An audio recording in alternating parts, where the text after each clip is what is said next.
Hi friends, welcome my channel સૌ style. ચાલો આપણે જેકેટ બનાવીએ, જે સુરૂર પણ કહેવામાં આવે છે. તો ચાલો આપણે સરગ બનાવીએ, જે ડ્રેસ ઉપર પણ પહેરી શકાશે અને શોલી ઉપર પણ પહેરી શકાશે. આપણે 3 મીટર કાપડ લીધેલું છે,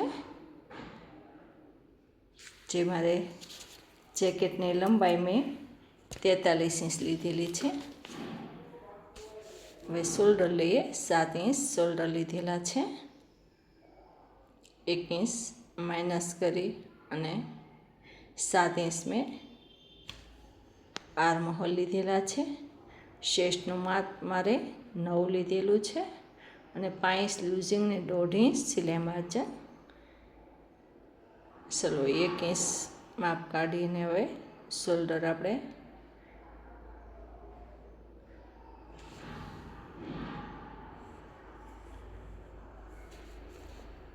તમારે જે શેષનું માપ હોય એ માપ ઉપરથી લેવાનું છે. એટલે મારે 36ના શેષ છે, 15 ઇંચે આપણે એક માર્ક કરી લેવાનો છે અને 21 ઇંચે માર્ક કરવાનો છે. ડ્રેસ કરતાં વધુ લેવાનું છે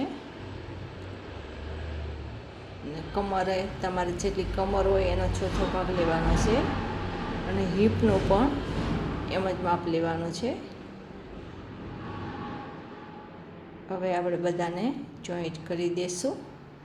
1.5 ઇંચ સિલાઈ માર્જિન માટે લીધેલું છે, એને પણ આપણે જોઈન્ટ કરશું.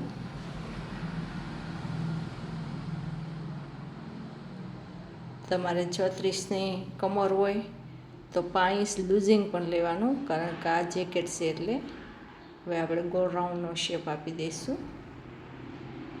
હિપનું માપ મેં હિપના માપ કરતાં 2 ઇંચ વધુ નીચે લેવાનું છે.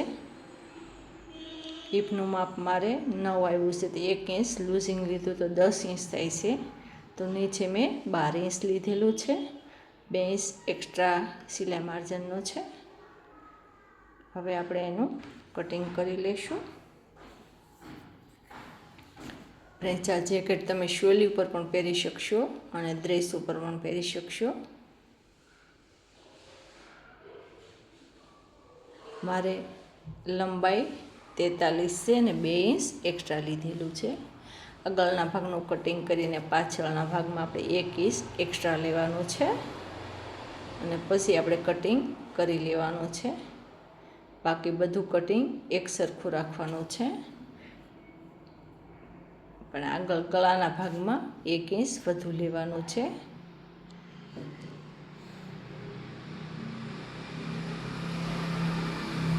હવે આપણે એનું કટિંગ કરી લીધું છે. હવે આપણે ગળું લઈશું. આગળના ભાગમાં જે મેં 4 ઇંચ લંબાઈ લીધી છે અને 3 ઇંચે નેકનું માપ લીધું છે. હવે ગોળ રાઉન્ડમાં શેપ આપી દઈશું. પાછળના ભાગમાં ફક્ત 1 ઇંચ જ લેવાનું છે અને 3 ઇંચે માર્ક કરવાનું છે. હવે એને ગોળ રાઉન્ડમાં શેપ આપી દેવાનો છે, કારણ કે કોલર છે એટલે 1 ઇંચનું જ કટિંગ કરજો ફ્રેન્ડ, કારણ કે વધુ કટિંગ નથી કરાતું તો કોલર ફિટ નહીં બેસે. પાછળનું કટિંગ કરી નાખ્યું છે. હવે આગળના ભાગમાં આપણે ગળાનું કટિંગ કરશું. હવે આપણે કટિંગ કરી લીધેલું છે. હવે પાછળના ભાગમાં આપણે 10 ઇંચની લંબાઈ પહેલાં લેવાની છે અને ત્યાં માર્ક કરી અને પછી નીચેથી 7 ઇંચ લેવાનું છે, જે આપણે પ્લેટ લઈશું, જેથી એકદમ ફિટિંગ બેસી જાય છે જેકેટ. બે સાઈડ આપણે માર્ક કરી લેશું.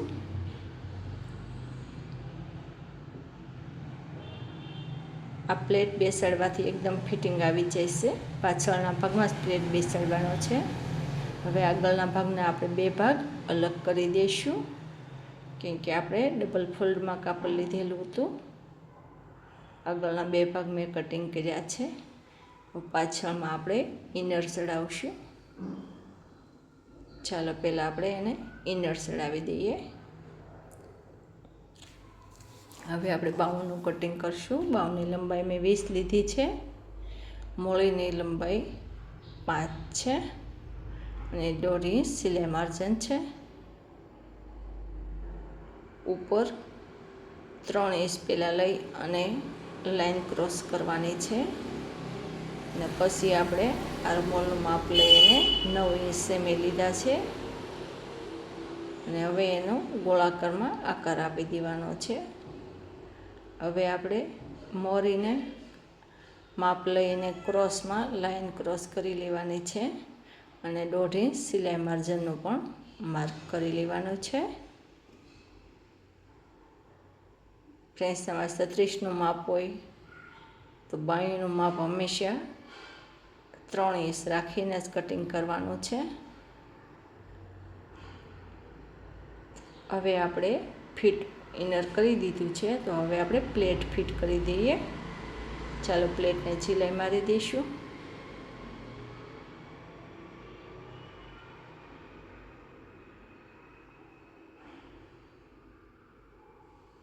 પ્લેટને સિલાઈ મારવામાં હંમેશા ખાસ ધ્યાન રાખવાનું છે. મેં જેમ સિલાઈ મારી એમ જ સિલાઈ મારવાની છે.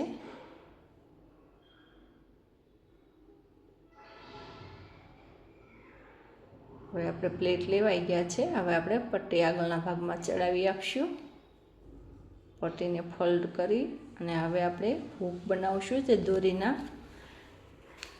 દોરી બનાવીને એના કટ કરીને ત્યાં હૂક બનાવવાના છે, જે બટન માટે છે અને ડિઝાઇન પણ લાગશે. તો ચાલો આપણે પહેલાં દોરી બનાવીએ. એના કટિંગ કરી લીધેલા છે 2 ઇંચના અને હવે આપણે એને ફિટ કરી દઈશું. પહેલાં આપણે સિલાઈ મારીને એને પહેલાં ફિટ કરી દઈશું, જે આગળના ભાગમાં બટન લાગશે.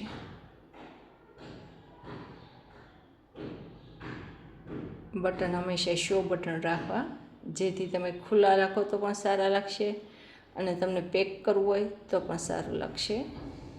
એકદમ લુક અલગ આવી જશે જે શો બટનથી.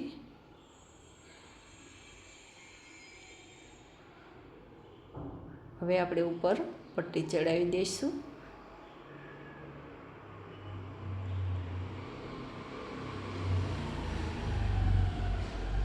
હવે બીજી સિલાઈ મારી દઈશું. પટ્ટી ફોલ્ડ કરી અને બીજી સિલાઈ ઉપરથી મારી દેવાની.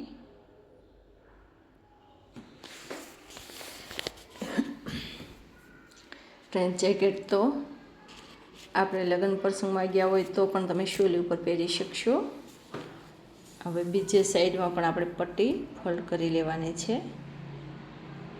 ત્યાં આપણે ફક્ત પટ્ટી લગાડવાની છે અને ઉપર બીજી સિલાઈ મારી દેવાની છે. અને કોટી કે જેકેટ બનાવવો એના માટે હંમેશા હેવી કાપડ લેવું, જેથી તમે લગ્ન પ્રસંગે પણ પહેરી શકો. ચાલો આપણે જોઈન્ટ કરી લઈએ. 2 ભાગને, આગળના ભાગને અને પાછળના ભાગને આપણે શોલ્ડરથી સેટ કરી લઈએ અને પેક કરી લઈએ.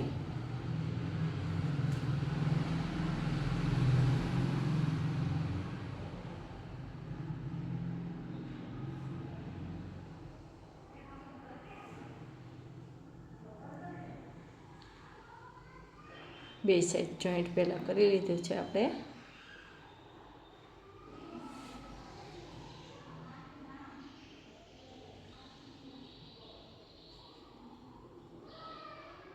હવે આપણે જોઈન્ટ કરી લીધું છે. જોયું કેમ ફિટ બેસી ગયું છે.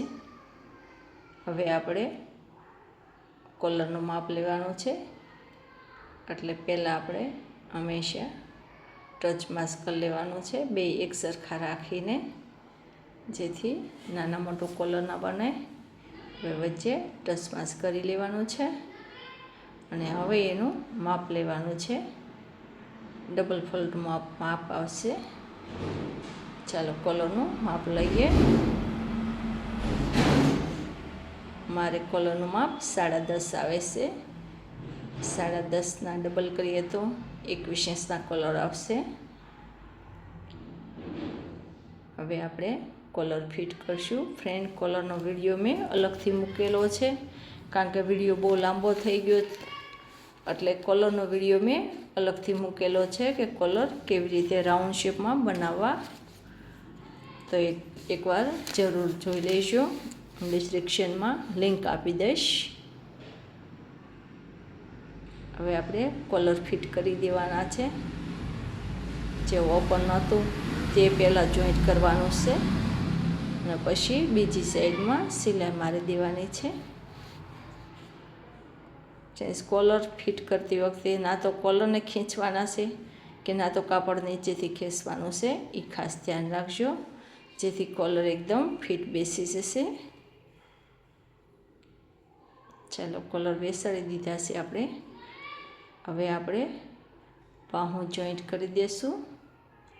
બાયનું કટિંગ તો કરી લીધું છે. હવે આગળથી ફોલ્ડ કરી દઈશું મોરેને પહેલાં ફોલ્ડ કરી અને પછી બાયું પણ હંમેશા વચ્ચે શોલ્ડરથી જ આપણે લગાડવાની છે, જેથી એક પણ બાય આમ તેમ ના થાય.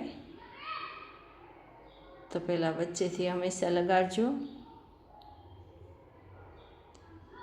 જેથી બાય એકદમ ફિટ બેસી જશે.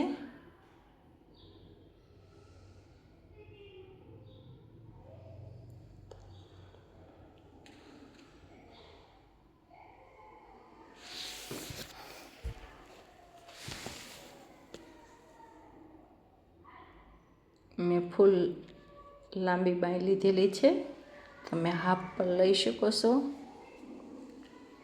પણ જેકેટમાં હંમેશા લોંગ બાય હોય તે સારી લાગે છે.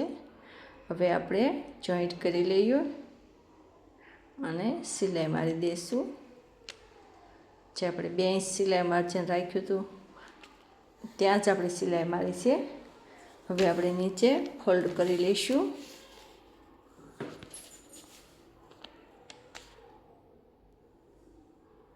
નીચેના ભાગમાં પહેલાં ફોલ્ડ કરી લેવાનું અને પછી સાઈડના ભાગમાં ફોલ્ડ કરવાનું છે. એટલે આગળના 2 ભાગ ને પાછળનો ભાગ ત્રણેયને આપણે ફોલ્ડ પહેલાં કરી લીધું. હવે આપણે સિલાઈ મારી દઈશું. પહેલાં હંમેશા પહેલી સિલાઈ મારવાની, જેથી શેપ એકદમ આવી જાય.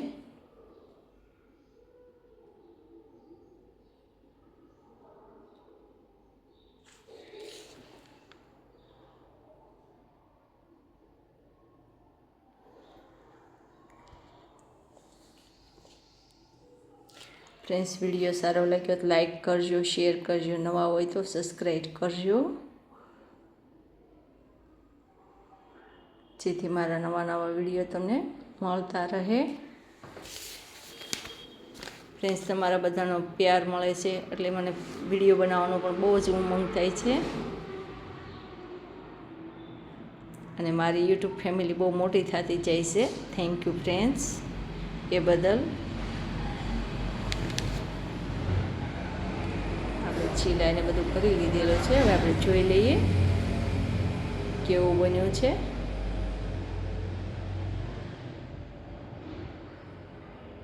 હવે આપણે થોડાક બટન બંધ કરીને પણ જોઈ લઈશું.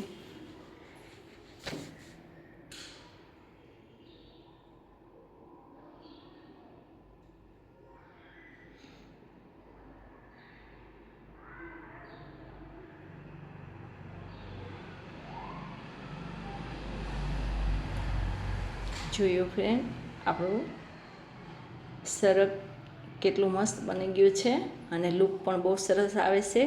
પાર્ટી વેરમાં પણ પહેરી શકશો અને લગ્ન પ્રસંગમાં પણ પહેરી શકો છો. ડ્રેસ ઉપર પણ પહેરી શકો ને શોલી ઉપર પણ પહેરી શકો.